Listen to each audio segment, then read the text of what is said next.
Deion Sanders leaves Houston fan kid in tears, then watches his Colorado Buffaloes struggle under the lights. The night that had everything. The Big 12 opener was supposed to be about football.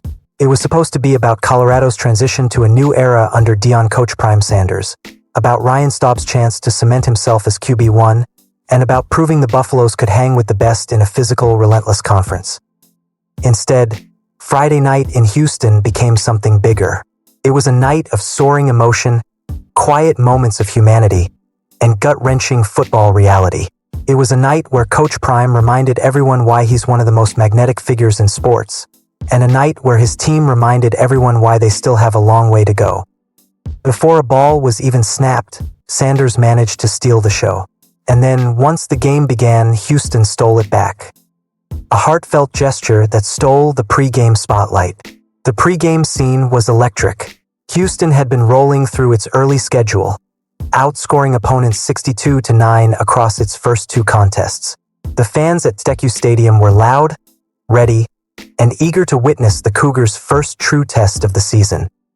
Then came a moment that quieted the noise, not out of fear, but out of sheer disbelief.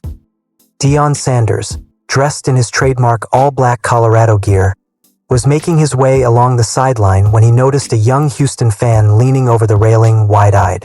Without hesitation, Sanders took off his own signed hat, a cap he had been wearing during warm-ups, and placed it on the child's head. The boy's reaction was instant and unforgettable. Tears welled up as he clutched the hat, his family beaming behind him. His father, dressed head to toe in Houston red, stood with his hands on his hips and a smile that said everything. This was bigger than rivalry, bigger than the scoreboard. Denver reporter Romy Bean captured the moment on video and posted it to Instagram with the caption, "Coach Prime gives a young Houston fan his signed hat." And the kid's reaction is priceless. Within minutes, the clip went viral. Thousands of fans, Colorado and Houston alike, commented on the gesture, praising Sanders for his class and his ability to connect with fans, even those wearing the opponent's colors. Deion Sanders' legacy of fan connection. If you've followed Coach Prime's career, none of this was surprising. His ability to engage with fans has always been one of his hallmarks. Just last year, after a major recruiting weekend, a fan posted on X thanking Sanders for reviving his wife's love for football after 3 decades. Instead of ignoring the message, Sanders replied publicly and even offered to pay for a celebratory dinner at any restaurant of the couple's choice. "Please take her out to dinner. I got it. Let me know what it cost and I'm sending it to you if it's not a violation," Sanders tweeted. Restaurant of her choice. This wasn't a one-off PR move. It was Sanders being Sanders, authentic, generous, and committed to turning football into a community rather than just a competition. Friday Night Signed Hat was just the latest chapter in a growing list of examples that show how he sees his role as more than just a head coach. Kickoff reality. Houston strikes first. But once the emotion faded and the ball was kicked, the story turned. Colorado came into the game with optimism after a 31-7 victory over Delaware the previous week, a game in which third-string quarterback Ryan Staub entered late in the first half and led 2 impressive scoring drives. The Buffaloes believed that spark would carry over into their first-ever Big 12 game. Instead, Houston's physicality set the tone early. Colorado's first 3 drives produced just 45 total yards. Staub missed a critical third and short screen pass, the run game was completely bottled up, and the offensive line looked overwhelmed. Houston seized the moment. Quarterback Connor Weigman broke off a 49-yard run to start a drive that ended with running back Dean Connors punching in a touchdown. Moments later, kicker Ethan Sanchez nailed a 52-yard field goal to push the lead to 10-0.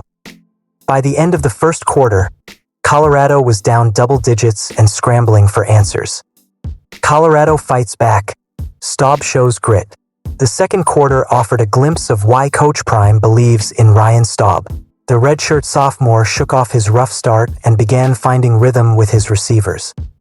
Colorado's biggest offensive spark came on a 93-yard drive, one of the longest of the Sanders era, capped off by Simeon Price's 38-yard rushing touchdown, his first career score. The moment shifted the energy on the Buffalo sideline, and for the first time all night, Colorado looked like the aggressor. Then came Staub's signature moment. In a perfectly executed 2-minute drill, he connected on a pair of impressive off-platform throws, kept the defense guessing, and ultimately capped the drive with a 19-yard touchdown run. Suddenly, the Buffs were within 2 points, 16-14 at halftime. The stadium was buzzing, and the belief was back. The good, the bad, and the ugly. Staub's grit and composure kept Colorado alive, but the first half also highlighted the team's glaring flaws. 3-and-out struggles. Colorado went 3-and-out multiple times, putting unnecessary strain on the defense. Third down woes. Poor third down conversion rates killed momentum and prevented sustained drives. Running game issues. Outside of Price's breakout run, the ground game was virtually non-existent. O-line protection. Houston's front seven consistently won at the line of scrimmage, forcing Staub to scramble. Even as key players like Amarian Miller and Dallin Hayden returned from injury, Colorado's offense never fully clicked. The flashes were there, but the consistency was not. Houston's relentless offense. While Colorado showed flashes, Houston kept grinding. Weigman was nearly flawless, running and throwing with precision, while Dean Connors carved through the Buffalo's front seven. Houston's ability to stay ahead of the chains allowed them to dictate tempo and keep Colorado's defense on its heels. Every time Colorado seemed poised to take control, Houston answered with a big play, whether it was a long run, a crucial third down conversion, or a perfectly timed field goal to stall the Buffs' momentum. The emotional contrast. Compassion versus competition. What made the night so compelling was the stark contrast between the pregame compassion and the in-game struggles. Sanders' gesture to the young fan was a masterclass in leadership and humanity, a reminder that football can be about joy, connection, and shared experiences. But the game itself was a painful reminder that leadership alone doesn't win games. Execution does. And in that department, Colorado was still playing catch-up. Looking ahead, can Colorado bounce back? Colorado now faces a critical stretch. With Houston behind them, the Buffaloes must turn their attention to BYU and the rest of a grueling Big 12 schedule. The positives, Staub's resilience, Price's breakout run, the defense's improved second-quarter effort, are encouraging. But the negatives, slow starts, offensive line struggles, and inconsistent execution, cannot be ignored. Coach Prime made it clear in his post-game comments that he expects more. We gotta do better in every phase. Period. Final takeaway.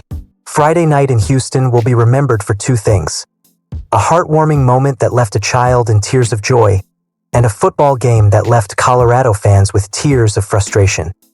And maybe that's the perfect metaphor for where this program stands right now. The culture is thriving. The brand is as strong as ever. But the football, the part that actually wins games, still needs work.